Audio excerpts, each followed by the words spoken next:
రాష్ట్రంలో వరదల వల్ల నష్టపోయిన జిల్లాలకు బీజేపీ అండగా ఉంటుందని బీజేపీ నేత విష్ణువర్ధన్ రెడ్డి తెలిపారు. జిల్లాలో బీజేపీ సభ్యత్వ నమోదు కార్యక్రమం ఘనంగా నిర్వహించారు. ఈ సందర్భంగా ఆయన మాట్లాడుతూ వరద ప్రభావం తగ్గిన 90 రోజుల్లోనే నష్టపరిహారం చెల్లించడానికి కూటమి ప్రభుత్వం సిద్ధంగా ఉందన్నారు.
తిరుపతి జిల్లాకి ఆంధ్రప్రదేశ్ రాష్ట్రానికి 1 కోటి సభ్యత్వాన్ని మనకి ఆంధ్రప్రదేశ్లో భారతీయ జనతా పార్టీ దేశవ్యాప్తంగా జరుగుతున్నటువంటి సభ్యత్వ నమోదు ప్రక్రియలో భాగంగా ఆంధ్రప్రదేశ్లో కూడా ఈరోజు లాంఛనంగా ప్రారంభించడం జరుగుతుంది. ఇప్పుడే పార్టీలో చాలామంది అనేక సంవత్సరాలుగా పనిచేస్తున్న సీనియర్ నాయకులందరూ కూడా సభ్యత్వాన్ని ఇవ్వడం జరిగింది. ప్రతి జిల్లాలో కూడా పార్లమెంటు పరిధిలో 4 లక్షల సభ్యత్వాన్ని చేయాలనే లక్ష్యాన్ని పెట్టుకోవడం జరిగింది. ఆంధ్రప్రదేశ్లో యువకులకు, మేధావులకు, అన్ని వర్గాల ప్రజలకు రాష్ట్ర భారతీయ జనతా పార్టీ స్వాగతం పలుకుతుంది. బీజేపీలో చేరమని ఆహ్వానిస్తుంది. వారసత్వ రాజకీయాలు కాకుండా సిద్ధాంతపరమైనటువంటి జవసత్వ రాజకీయాలకు బీజేపీ వేదిక. అనేక మంది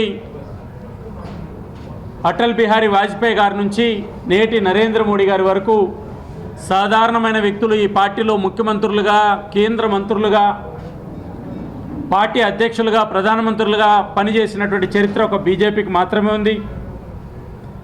అటల్ బిహారీ వాజ్పేయి గారి ఆశయ సాధన ఆలోచనకు అనుగుణంగా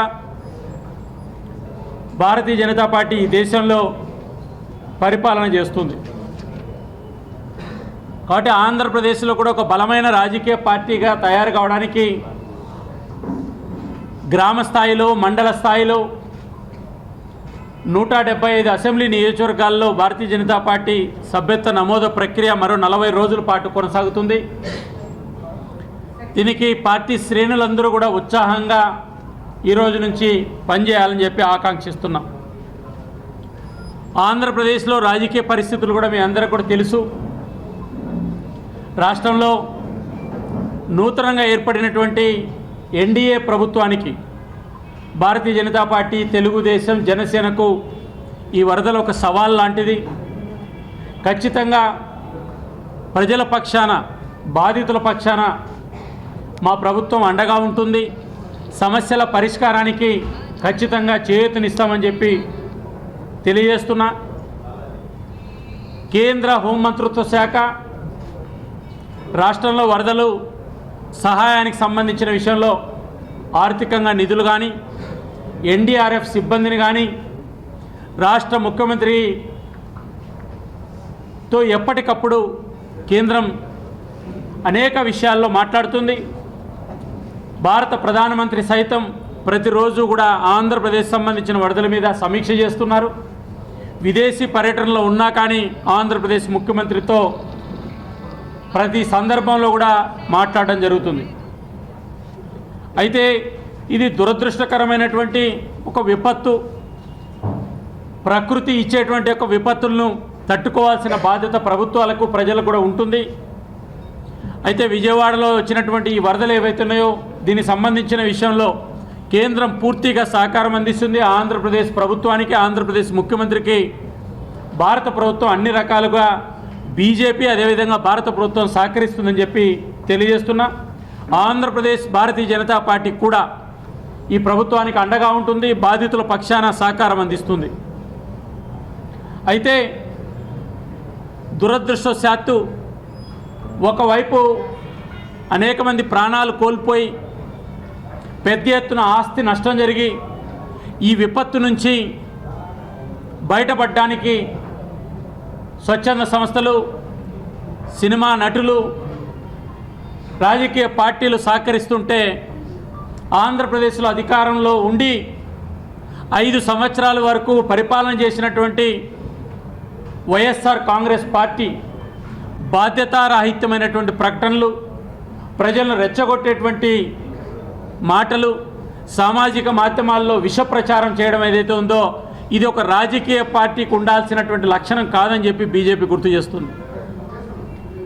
గత 5 సంవత్సరాలు మంత్రులుగా వెలుగుబెట్టినటువంటి అనేక మంది ఈరోజు ప్రెస్ కాన్ఫరెన్స్లు ఆంధ్రప్రదేశ్లో కూడా కాదు, కొంతమంది వీడియో ప్రెస్ కాన్ఫరెన్సులు తమిళనాడు నుంచి విమర్శలు చేస్తే కొంతమంది తెలంగాణ రాష్ట్రం నుంచి కొంతమంది విమర్శలు చేస్తున్నారు. నేను అడుగుతున్నా, 5 ఏళ్ళు మంత్రులుగా ఉండి అధికారంలో ఉన్న మీరు కర్ణాటక నుంచి తమిళనాడుకి వెళ్ళి తెలంగాణ రాష్ట్రం నుంచి మీరు ఈ రకమైనటువంటి ప్రకటనలు ఇవ్వడం అనేటువంటిది బాధ్యత అని నేను అడుగుతున్నా. మీ చేతనైతే రాష్ట్రం విపత్తుల్లో ఉంది, సమస్యల్లో ఉంది, ఒక రాజకీయ పార్టీగా వచ్చి మీరు సాయం చేయాలి. కానీ ఈరోజు ప్రజలను రెచ్చగొట్టేటువంటి పనులు కానీ, తప్పుడు ప్రచారం కానీ, ప్రజలను భయభ్రాంతులకు గురి చేసేటువంటిది 5 ఏళ్ళు అధికారంలో ఉన్నటువంటి ఒక పార్టీ చేయాల్సిన పనులు అని నేను అడుగుతున్నా. రాజకీయాలు చేయడానికి చాలా సమయం ఉంది, రాజకీయాలు చేయొచ్చు. ఈరోజు విజయవాడను ముంచెత్తినటువంటి ఏదైతే ఒక ప్రధానమైనటువంటి కాలువకు సంబంధించిన విషయంలో ప్రకటనలు చేస్తున్నారు, మరి 90 రోజుల్లో ఈ రాష్ట్రంలో అధికారం ఉన్నటువంటి చంద్రబాబు నాయుడు గారు కానీ లేదా BJP, Janasena, Telugu Desam party NDA ప్రభుత్వం 90 రోజుల్లో కొత్త కాలువల నిర్మాణం చేయలేదు కదా. మరి 5 సంవత్సరాలు మీరే కదా అధికారంలో ఉండేది. మరి బుండమానేరుకు సంబంధించినటువంటి వాళ్ళనే వరద వచ్చి ఈరోజు విజయవాడ ఇబ్బంది పడుతుంటే 5 ఏళ్ళు మీరు ఈ కాలువలు కానీ, ఈ వచ్చే ప్రమాదాలు కానీ, ఈ వీటికి సంబంధించిన అభివృద్ధి కానీ, ముందు జాగ్రత్తలు కానీ మీ ప్రభుత్వానికి లేదని జగన్మోహన్ రెడ్డి కానీ వైఎస్ఆర్ కాంగ్రెస్ పార్టీ కానీ ఒప్పుకొని రాష్ట్ర ప్రజలకు క్షమాపణ చెప్పాల్సిన బాధ్యత ఉంది కదా. లేదు, ఈరోజు వచ్చినటువంటి వరదలు ఒకవేళ మీరు చెప్తున్నటువంటి ఖమ్మం నుంచి వచ్చినటువంటి వరదలు ఈ బుండమానేరు నుంచి వచ్చినటువంటిది అయితే మరి 5 ఏళ్ళు అధికారంలో ఉన్నటువంటి మీ ఇరిగేషన్ శాఖ ఏం చేసింది? మీ ప్రభుత్వం ఏం చేసింది? మరి ప్రజలు ఇవన్నీ గమనిస్తున్నారనేటువంటి విషయాన్ని జగన్మోహన్ రెడ్డి గారు కానీ లేదా వాళ్ళ మాజీ మంత్రులు కానీ లేదా వైఎస్ఆర్ కాంగ్రెస్ పార్టీ కానీ ఈ విషయాన్ని మర్చిపోయి మాట్లాడుతుందా అని అడుగుతున్నాను. రెండోది, ఈరోజు పెద్ద ఎత్తున విజయవాడలో జరిగినటువంటి విపత్తు ఏదైతుందో దీనికి సంబంధించి ఇప్పటికే 12,000 మందిని కేంద్ర ఎన్డీఆర్ఎఫ్ బృందాలు రంగంలో దిగి ఈరోజు ప్రాణాలు కాపాడడం జరిగింది.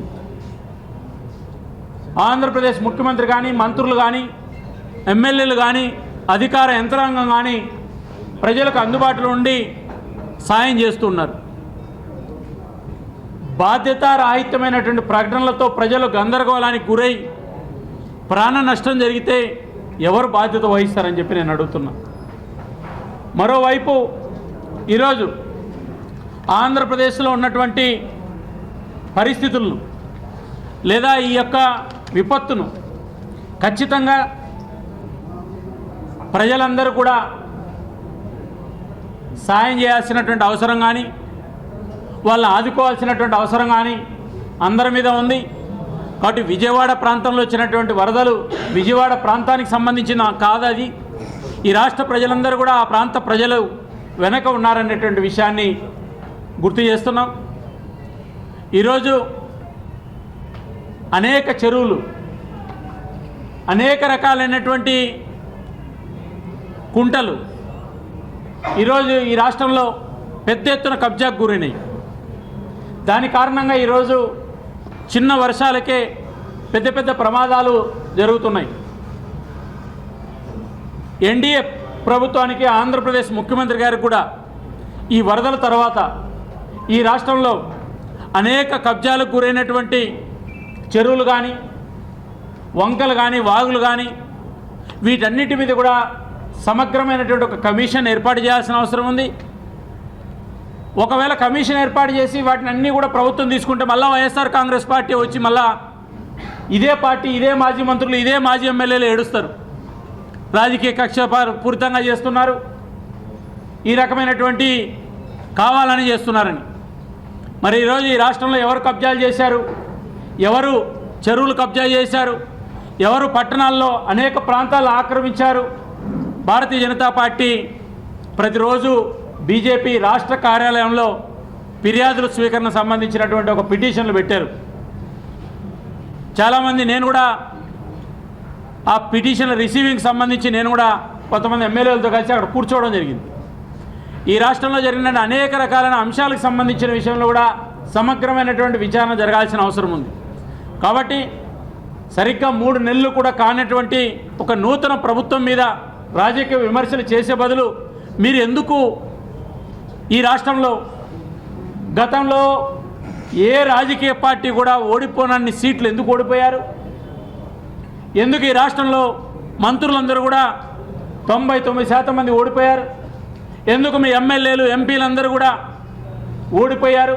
మీ పార్టీని ఎందుకు ఈ రాష్ట్ర ప్రజలు వైఎస్ఆర్ కాంగ్రెస్ పార్టీని తిరస్కరించారు? ఆత్మ పరిశీలన చేసుకునేటువంటి సమయం మీకుంది. కాబట్టి కనీసం 1 సంవత్సరం పాటు నూతన ప్రభుత్వానికి సహకరించి ఈ రాష్ట్ర అభివృద్ధికి చేయూతనిచ్చి, ఈరోజు దేశంలో ఎన్డీఏ ప్రభుత్వం ఉంది, రాష్ట్రంలో ఎన్డీఏ ప్రభుత్వం ఉంది, ఈ రాష్ట్రం అన్ని రంగాలుగా అభివృద్ధి చెందుతుంది. చంద్రబాబు నాయుడు గారి ప్రభుత్వానికి ఈ రాష్ట్రంలో ఉన్న ఆర్థిక పరిస్థితికి ఖచ్చితంగా కేంద్రం నిధులు ఇస్తుంది. ఇప్పుడే 15,000 కోట్ల రూపాయల అమరావతికి నిధులు ఇవ్వడం కానీ, లేదా ఆంధ్రప్రదేశ్లో మెడికల్ కళాశాలకు సీట్లు వెంటనే స్టార్ట్ చేసుకోవడానికి అవకాశం ఇవ్వడం కానీ, లేదా పోలవరానికి సంబంధించి ప్రత్యేక నిధులు ఇవ్వడం కానీ, ఇవన్నీ కూడా 90 రోజుల్లోనే ఆంధ్రప్రదేశ్లో పెద్ద ఎత్తున కేంద్ర సహకారం అందిస్తుంది. ఈ రాష్ట్ర ప్రభుత్వం కూడా ఉపయోగించుకుంటుంది. చేతనైతే మీరు చేయూతనివ్వండి. 1 సంవత్సరం పాటు మీరు ఈ రాష్ట్రంలో ఎందుకు ప్రజలు మీకు ఓటు వేయలేదో, మీరు ఏ తప్పులు చేశారో, భవిష్యత్తులో తప్పులు జరగకోకుండా మీరు ఏ చర్యలు తీసుకోవాలో ఆత్మ పరిశీలన చేసుకొని సహకరించమని చెప్పి వైఎస్ఆర్ కాంగ్రెస్ పార్టీని గుర్తు చేస్తున్నా. లేకపోతే ఈ రాష్ట్ర ప్రజలు 2029 కూడా వైఎస్ఆర్ కాంగ్రెస్ పార్టీ ఈ పోకడలు, వైఎస్ఆర్ కాంగ్రెస్ పార్టీ ఈ రకమైన ఆలోచన, వైఎస్ఆర్ కాంగ్రెస్ పార్టీకి ఓట్లేదు కాబట్టి మేము ప్రజల మీద కక్ష పెంచుకుంటాం, వైఎస్ఆర్ కాంగ్రెస్ పార్టీ ఓడిపోయింది కాబట్టి రాష్ట్రంలో వరదలు వచ్చిన రాజకీయం చేస్తామంటే ఈ రాష్ట్ర ప్రజలు వైఎస్ఆర్ కాంగ్రెస్ పార్టీని క్షమించరనేటువంటి విషయాన్ని భారతీయ జనతా పార్టీగా గుర్తు చేస్తున్నాం.